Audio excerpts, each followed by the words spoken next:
Hello friends, welcome to my channel Naman ji S and J academy. आज से हम CTET 2022 की क्लासेस शुरू कर रहे हैं।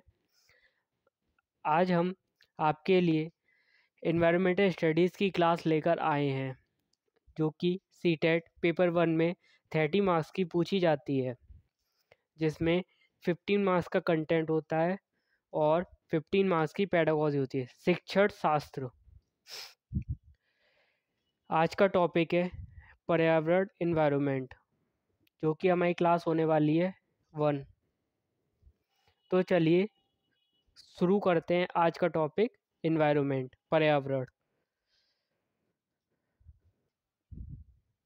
सबसे पहले हम देखते हैं पर्यावरण का अर्थ।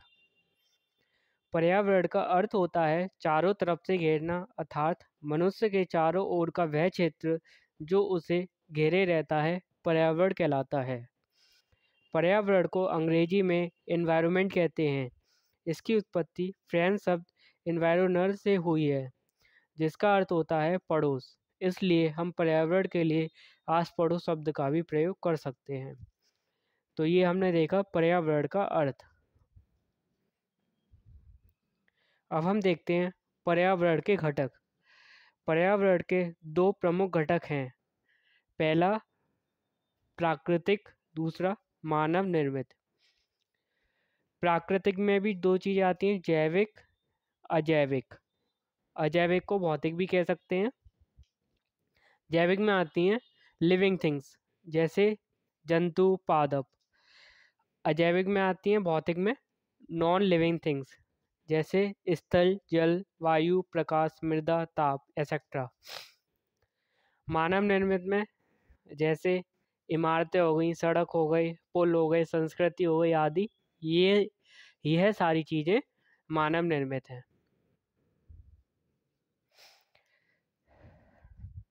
अब हम बात करते हैं पर्यावरण के क्षेत्र की। पर्यावरण को 4 क्षेत्रों में विभाजित किया गया है। पहला है स्थलमंडल, दूसरा जलमंडल, तीसरा वायुमंडल, चौथा जैवमंडल। पहला है स्थलमंडल। पृथ्वी की ठोस ऊपरी परत को स्थलमंडल कहते हैं। पृथ्वी का लगभग 1/3 29% भाग स्थलमंडल है। यह मंडल सैलों एवं खनिजों से निर्मित है। यह मंडल मृदा की पतली परत से ढका है। इस मंडल में पर्वत, मैदान, घाटी, पठार, रेगिस्तान आदि पाए जाते हैं। तो पृथ्वी का 29% भाग क्या है? स्थलमंडल है। स्थलमंडल का महत्व। यह मंडल खनिजों का प्रमुख स्रोत है। यह मंडल हमें वन, कृषि एवं रहने के लिए भूमि प्रदान करता है। यह मंडल पशुओं को चराने के लिए घास स्थल प्रदान करता है।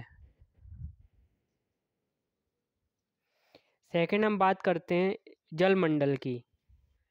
पृथ्वी पर पाए जाने वाले जल के क्षेत्र को जलमंडल कहते हैं। पृथ्वी का लगभग 2/3 71% भाग जल से ढका हुआ है। पृथ्वी का कुल 71% भाग जल से ढका है। महासागर, झीलें, नदियाँ एवं अन्य जलाशय सम्मिलित रूप से जलमंडल का निर्माण करते हैं। जल विभिन्न दशाओं जैसे वाष्प एवं भूमिगत जल के रूप में पाया जाता है। जल विभिन्न दशाओं जैसे बर्फ, वाष्प एवं भूमिगत जल के रूप में पाया जाता है। जलमंडल का महत्व। जल सभी जीवों के लिए आवश्यक है। जल से ही बादलों का निर्माण होता है एवं वर्षा होती है। थर्ड है वायुमंडल। पृथ्वी के चारों ओर मौजूद वायु के आवरण को वायुमंडल कहते हैं। इस मंडल में धूल के कण और जल वाष्प भी पाए जाते हैं। इस मंडल में धूल के कण और जल वाष्प भी पाए जाते हैं।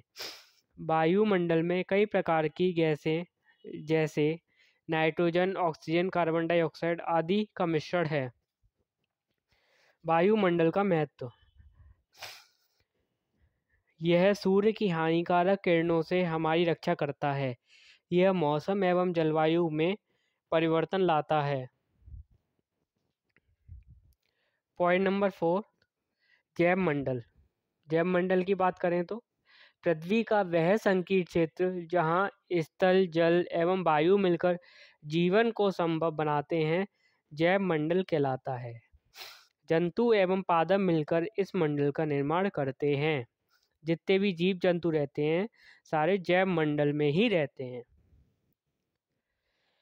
यानी जंतु एवं पादप मिलकर इस मंडल का निर्माण करते हैं। जैव मंडल का महत्व, यह जीवन के लिए अनुकूल परिस्थितियां प्रदान करता है।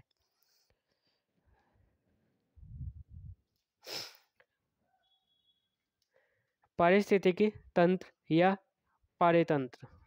पारिस्थितिक तंत्र वह तंत्र है जिसमें समस्त जीवधारी एक दूसरे के साथ तथा पर्यावरण के उन भौतिक एवं रासायनिक कारकों के साथ परस्पर क्रिया करते हैं जिसमें वे रहते हैं। 1935 में एजी टेंसले ने पारिस्थितिक तंत्र की विचारधारा का प्रतिपादन किया था। पारिस्थितिक तंत्र के अध्ययन को पारिस्थितिकी कहते हैं। पारिस्थितिकी को अंग्रेजी में इकोलॉजी कहते हैं, जिसका प्रयोग सबसे पहले अर्नेस्ट हैकल ने किया था। उष्णकटिबंधीय परितंत्र सर्वाधिक उत्पादक परितंत्र माना जाता है। पारिस्थितिक तंत्र के घटक देखते हैं। इस तंत्र के दो प्रमुख घटक हैं, जैविक, अजैविक। पहला देखते हैं जैविक। इस घटक के अंग हैं उत्पादक, उपभोक्ता, अपघटनकर्ता।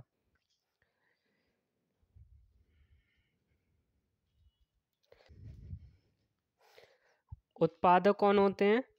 पौधों को पारितंत्र का उत्पादक कहा जाता है। पौधे प्रकाश संश्लेषण द्वारा भोजन का निर्माण करते हैं। जो पौधे अपना भोजन खुद बनाते हैं उन्हें उत्पादक कहते हैं। दूसरा, उपभोक्ता। जो जीव जंतु अपने भोजन का निर्माण स्वयं नहीं करते उपभोक्ता कहलाते हैं। यानी जो जीव जंतु दूसरों पर निर्भर रहते हैं उन्हें उत्पादक कहते हैं। उपभोक्ता में भी 3 प्रकार के होते हैं, प्राथमिक उपभोक्ता, द्वितीयक उपभोक्ता, तृतीयक उपभोक्ता। प्राथमिक उपभोक्ता ये शाकाहारी होते हैं एवं पौधों की पत्तियों को खाते हैं, जैसे टिड्डा, बकरी, हिरण, गाय इत्यादि। द्वितीयक उपभोक्ता ये शाकाहारी जीवों को खाते हैं, जैसे मेढक, बिल्ली, लोमड़ी इत्यादि।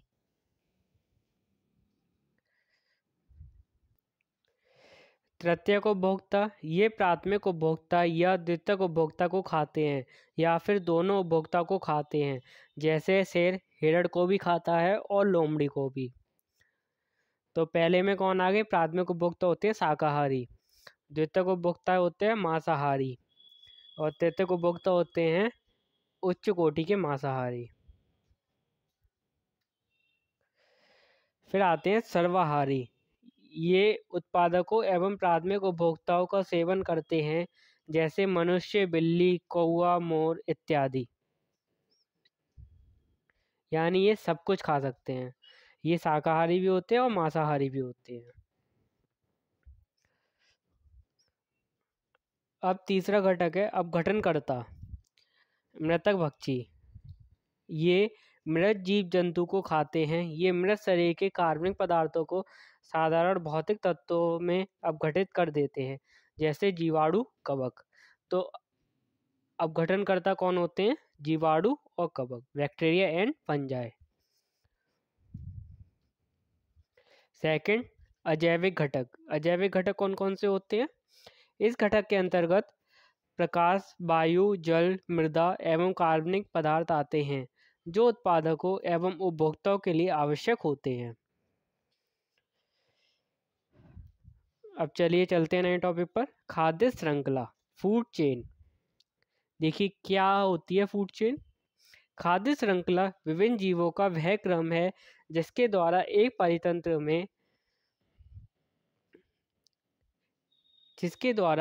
पारितंत्र में खाद्य ऊर्जा का प्रवाह एक दिशीय होता है।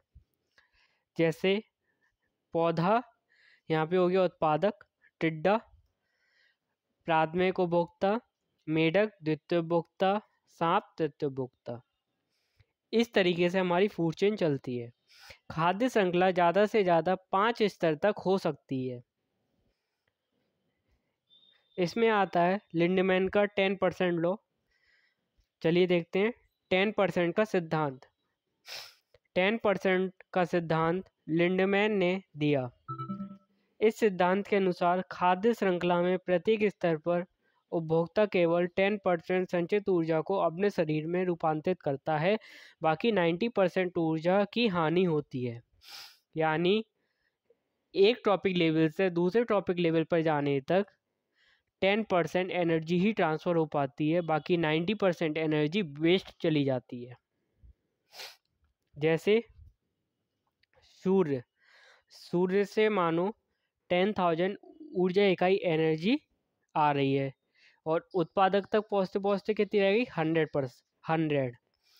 और प्राथमिक उपभोक्ता पर 10, यानी 10% आपकी एनर्जी ट्रांसफ़र हो रही है और 90% एनर्जी वेस्ट जा रही है। द्वितीयक उपभोक्ता पर आते आते 1 रह गई, तृतीयक उपभोक्ता पर आते आते 0.1 रह गई। ऊर्जा का पिरामिड कैसे बनता है? सबसे पहले नीचे होता है उत्पादक, फिर प्राथमिक उपभोक्ता, फिर द्वितीयक उपभोक्ता, सबसे ऊपर तृतीयक उपभोक्ता आते हैं। खाद्य श्रृंखला के स्तर। खाद्य श्रृंखला के स्तर होते हैं, पहला द्विस्तरीय, जिसमें 2 ट्रॉपिक लेवल हो। पौधे हाथी पौधे को खाते हैं, हाथी पौधों को खाते हैं। त्रिस्तरीय में आते हैं जैसे पौधे, हिरण, बाघ। हिरण पौधे को खाते हैं और बाघ हिरण को खाता है। थर्ड चतुस्तरीय, पौधे, खरगोश, लोमड़ी, बाघ लोमड़ी को खाता है, लोमड़ी खरगोश को खाता है, खरगोश पौधों को खाते हैं।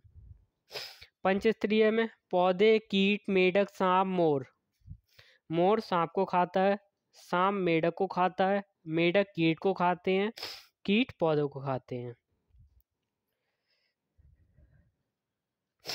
अब बात करते हैं खाद्य जाल की, फूड वेब। अनेक खाद्य श्रृंखलाओं का समूह खाद्य जाल कहलाता है, जिसमें बहुत सारी फूड चेन निकलती हैं, उसे खाद्य जाल कहते हैं। खाद्य जाल में ऊर्जा का स्थानांतरण का मार्ग बहुदिशीय होता है और खाद्य श्रृंखला में ऊर्जा का स्थानांतरण का मार्ग एक दिशीय होता है, यानी एक दिशा में एनर्जी ट्रांसफ़र होती है। और खाद्य जाल में बहुदिशीय एनर्जी ट्रांसफ़र होती है, यानी बहुत सारी दिशाओं में एनर्जी ट्रांसफ़र होती है खाद्य जाल में। नोट, ऊर्जा का प्रमुख स्रोत है सूर्य। ऊर्जा का प्रमुख स्रोत क्या है? सूर्य, सन।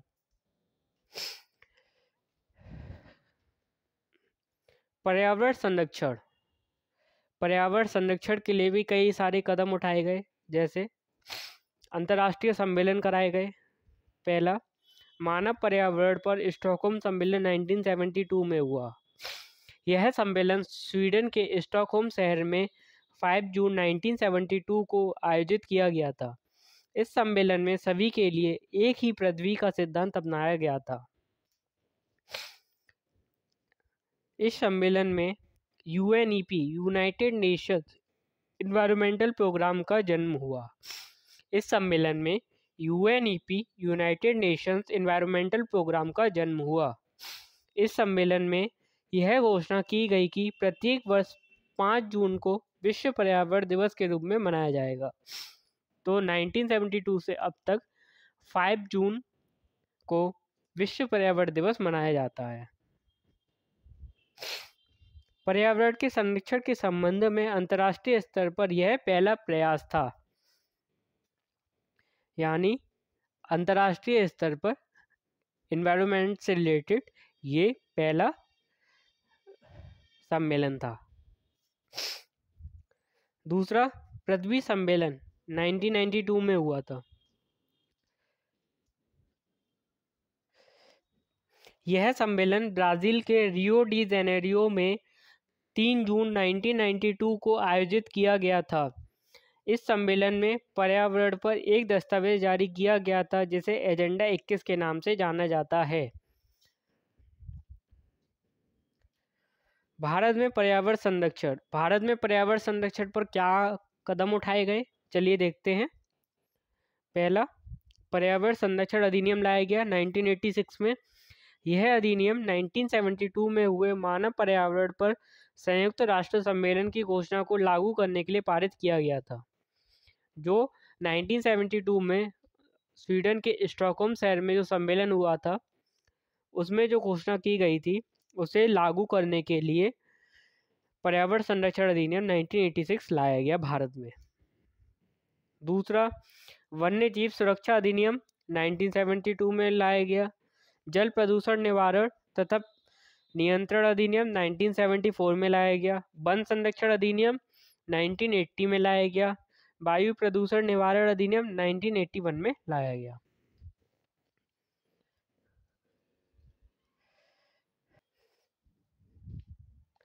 पर्यावरण संबंधी प्रमुख आंदोलन का नाम, कब, कहाँ, कौन। पहला, चिपको आंदोलन। चिपको आंदोलन कब हुआ? 1973 में। कहाँ हुआ? उत्तराखंड के गोपेश्वर शहर में, रेनी गांव में। कौन थे इसके नेता? सुंदरलाल बहुगुणा। दूसरा, अपेको आंदोलन, जो कि कब हुआ? 1983 में। कहाँ हुआ? कर्नाटक में। और कौन था इसका नेता? पांडुरंग हेगड़े।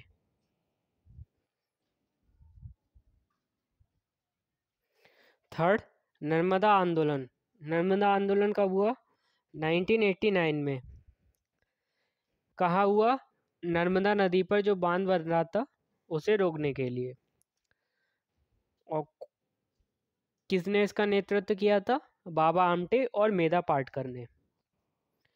पर्यावरण संरक्षण संबंधी पुरस्कार। पहला, इंदिरा गांधी पर्यावरण पुरस्कार, जो कि 1987 से शुरू हुआ। राजीव गांधी पर्यावरण पुरस्कार, जो कि 1993 से शुरू हुआ।